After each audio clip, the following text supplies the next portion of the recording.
કઢી ભાત જોડે ખાવા છૂટી મગની દાળની રેસીપી બરાબર છે. ઇન્ગ્રેડિયન્ટ્સમાં તેલ, જીરું, હિંગ, લાલ મરચું, મીઠું અને હળદર. તાવડીમાં તેલ ધીમા તાપે મૂકી દેવાનું. અને બાજુમાં મગની દાળને કેટલી લેવાની? તમારે જેટલી બનાવી હોય એટલી બનાવવાની. ઓકે. 2 થી 3 વાર ધોવાની છે.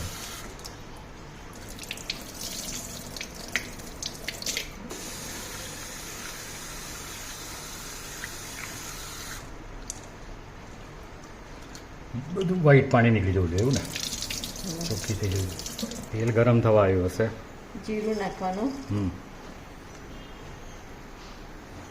જીરું તતડે એટલે હિંગ નાખવાની. પછી હળદર, લાલ મરચું બધું નાખી અને તતડવા દેવાનું સહેજ.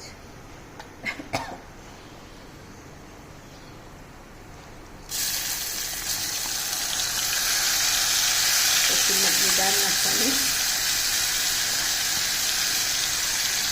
ગેસ ધીમો કરી દેવાનો.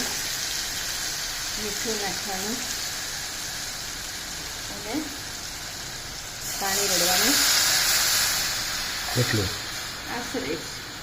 હવે ધારો કે તમારે આમાં નથી કરવી, કુકરમાં મૂકવી છે, તો આ સ્ટેજ ઉપર કુકરના ડબ્બામાં ભરીને કુકરમાં 2 સીટી મારવાની, વધારે નહીં મારવાની. અને કુકરમાં સીટી ના મારવી હોય તો આની ગેસ ઉપર 10 મિનિટ થવા દેવાનું. એની જાતે ગેસ થઈ જશે એટલે બંધ કરી દેવાનું. પાણી ઓગળી જાય એટલે 10 મિનિટ પછી આપણે જોઈશું. હા, 10 મિનિટ પછી આ બંધ કરી દેવાનું. ધારો કે આ નથી કરવું, લાંબુ ઉતાવળ છે, તો આને કુકરના ડબ્બામાં મૂકી દેવાની અને કુકરના ડબ્બોને કુકરમાં મૂકી અને સીટી મારી દેવાની, 2 સીટી. ઓકે. એટલે છૂટી થઈ જાય દાળ. વધારે સીટી નહીં મારવાની, નહીં તો છૂટી ના થાય, પછી ભેગી થઈ જાય, લચકો થઈ જાય. ઓકે. હવે એનો 10 મિનિટ મૂકીશ, મારી પાસે ટાઈમ છે. 10 મિનિટ મૂકીશ ને જાતે પડી થઈ જશે, બધું પાણી બળી જાય ત્યાં સુધી થવા દેવાનું. પાણી રેડ્યા પછીથી ગેસ મીડિયમ રાખવાનો, સાવ ધીમો નહીં. ના, સાવ ધીમો નહીં. 7 થી 8 મિનિટ પછી હજી થોડુંક પાણી છે, પણ હવે આવી રીતનું દેખાય છે. હજી 2-3 મિનિટ લાગશે. કાચું રહ્યું છે. કાચું રહેવું લાગે તો શું કરવાનું? તો સહેજ પાણી રેડીને થોડુંક પાણી રેડવાનું અને હજી થવા દે, ચડવા દે. દેવાનું. હલાવી ચાખી જોવાની ને, કાચું જવાય છે. કડક ના રહેવી જોઈએ, કાચી પાકી થઈ જાય. પાણી આપણે શોષાઈ ગયું છે અને દાળ છૂટી થઈ ગઈ છે. હવે ગેસ ચડી પણ ગઈ છે, ચડી ગઈ છે. ગેસ બંધ કરી દેવો.